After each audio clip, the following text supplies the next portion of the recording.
A portion of this video is sponsored by Govee. This is never coming out. This is never coming out. This might never take off. CES is known for showcasing like crazy products and a lot of vaporware. But some stuff actually does end up making its way to stores. This has been I think my 13th or 14th year at CES. I love it. I just got back and I wanted to share some of the coolest, crazy stuff that I saw there. I put a little video of this on Twitter and a lot of you were not affiliating it. This is the Sony car. I guess it's now the Sony Honda car, which does appear to actually be heading towards production, which smart money was on that thing never coming out. They're saying 2025, but I doubt it. So what do you think about it? The design is polarizing to me. It looks like maybe like a 2010-ish car from the outside, but it's got a bunch of stuff inside and outside, a bunch of sensors, 45 motion sensors. It's built on the Snapdragon architecture. It's got a ton of screens inside, presumably since Sony's doing the UI, it'll be like menu, and then you have to go through another menu, and then another menu, and a bunch of other menus. But they will have a bunch of beautiful screens, and I gotta imagine it'll have like a PS5, or at this point a PS6 built in. So if you looked at the Cybertruck and thought that looks too boring looking, we did the DeLorean Omega concept car. Now this is obviously never in a bajillion, 100 bajillion years ever going to come out. I guess it's rooted in like the Baja stuff. That's why it looks like a buggy. I guess they're imagining what a DeLorean in 2040 will look like. I'm more curious what DeLorean in like 2023, 2024 is gonna look like if their cars ever come to the market, but it just looked wild. So I don't know, here's this thing. So this is a car that you can actually pre-order. It's allegedly coming to America at this point. I don't know, but meet the Lightyear 2. The big deal about this, you can probably guess by looking at it. There's solar panels on it. So in theory, you don't have to charge it as often because solar panels can charge the battery. They're saying it's gonna lead to about half as many carbon emissions on the car. They're also claiming up to a 500-mile range and a starting price of $40,000. Those two things do not sound like they go together. Allegedly coming towards the end of 2025. These solar panels, they say, let you charge the car 3 times less each year. That's interesting. I hope it comes to market. I think it's a cool use of solar panels, but I don't know. We'll see. Walk around CES, I was drinking water, which meant I was visiting the bathroom quite a bit. And had I had the Withings U scan, I could have been analyzing my pee. This is actually a really cool use of like health tech, and this I actually think really will be coming out. So goes in your toilet. And when you pee on it gives you an instant analysis of your biomarkers, measures nutrition, hydration, and gives you actionable advice based on, your pee. It's got little kind of like pods things in it, and you have to replace it, I think, every 12 uses. Seems a little gross, but also a really awesome way to get information about your health. It also let me make a few pee jokes, so thumbs up to that. If there was a theme for me in CES this year, it's probably first, my feet hurt. And second, it was AI in absolutely everything. One of the booths we stopped at was actually showing a ton of AI, and it's this video's sponsor, Govee, ladies and gentlemen. We actually did a video on Govee, and you guys loved it. They're really proud, and I guess kind of rightfully so, to show off the very first use of AI algorithm in the smart lighting industry that was kind of making this content reactive, customized lighting effects. If you kind of want to get into the immersive gaming, you can pick up the Govee AI Gaming Sync Box Kit, which I got a little bit early. It's my flex right there.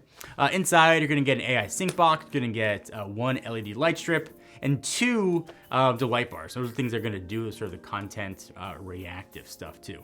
And it's all system on a chip stuff too. It's executing 14.4 trillion calculations per second. Obviously you've seen like light matching stuff before.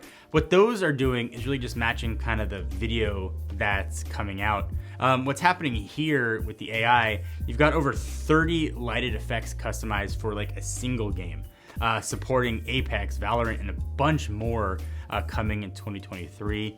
It'll work with 27 to 34-inch displays. You're gonna get 99% color matching accuracy and near 0 synchronization, so practically no delay. Think of this as like kind of the evolution of those lighting setups that we've seen for a few years. And those are awesome, and they work, and they make it slightly more immersive than just sort of sitting in front of a TV.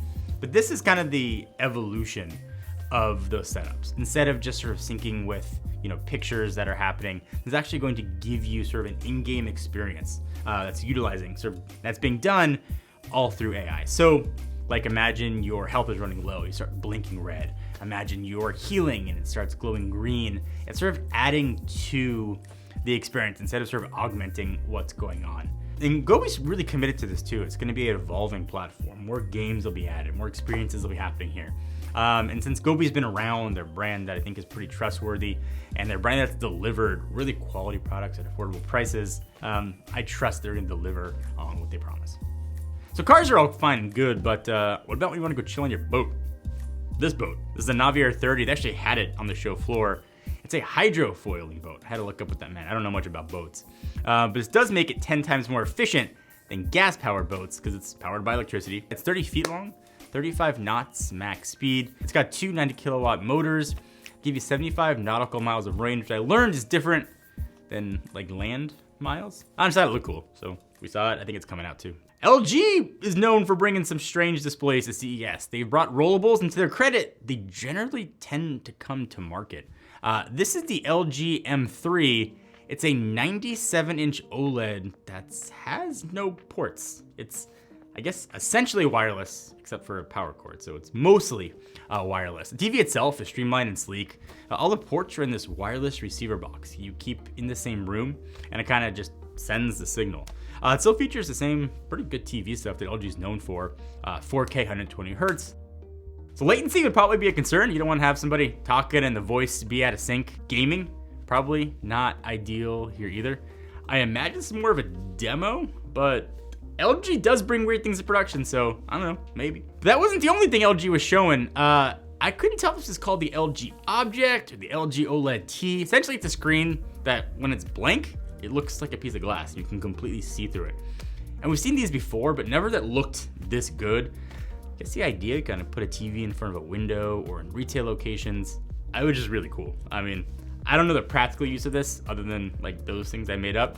I imagine this won't be on sale anytime soon, but it did look awesome in person. So this was super cool. It's the Nikon Unistellar Telescope, and this is like a real, actual product. It's using imaging technology to make viewing space easier. So the technology, it's called the EV Scope 2. It stacks images to make kind of a better view. It also works in light polluted cities. So the eyepiece is using a micro OLED display, which allegedly is what Apple's gonna be using in their upcoming VR headset, where sort of you just click where you want telescope to point, and in 2 minutes you can see something on it. Think of it like looking more into like a viewfinder than actually looking into lenses. It was a really cool use of technology, and I've been really fascinated with space recently, so there's that thing. So Ring Car Cam, this is definitely not announced at CES, but actually you can pre-order it now, and it's coming out probably this year. Think of it as Ring's version of a dash cam. One camera faces the cabin, other camera faces outdoors. 1080p resolution, motion detection, alerts on your phone, something's happening, all the stuff you'd expect, Alexa. LTE connection if you want to pay $6 a month. It's all powered by your OBD2 port. I guess it's kind of cool if you want to have a sort of an easy install for a dash cam or you're into the Ring ecosystem. I've actually seen it in a car. Actually, the Bronco it was in was really the reason I wanted to film this. So I don't know. Look at this Bronco with the camera in it. If you remember, now about a year and a half ago, Ring announced a drone that was going to fly around your house to patrol. And when it's not in use, the camera is totally hidden and it'll keep you safe.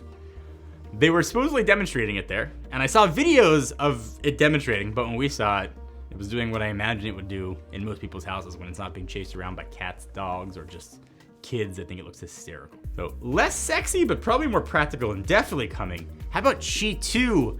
Wireless charging. So Qi is the wireless charging that pretty much everybody uses. It's getting better. If you're an Android user, you'll be looking sort of longingly at MagSafe. Qi 2 is essentially taking the magnets from MagSafe and bringing it over to pretty much every phone out there. So presumably by the end of this year even, we'll start to see Qi 2 phones start to come out. So, magnet on should make things a lot easier for everybody. Standardizes something I think is really awesome that Apple's been using. So thumbs up for that. Also should be slightly more efficient than previous generation Qi as well. There was a lot of other stuff at CES 2, including a machine that could test if like your avocados were ripe and a bunch of weird robots that were rolling around. But it's some of the coolest stuff that I saw that I wanted to share with you guys. Out of all this list, assume they were all real products, which one would you take? I'm excited by the technology in the Afila. I'm excited by the technology in the Lightyear 2 if it ever comes to market. Everything else is really cool to see, but I don't know. Let me know in the comments.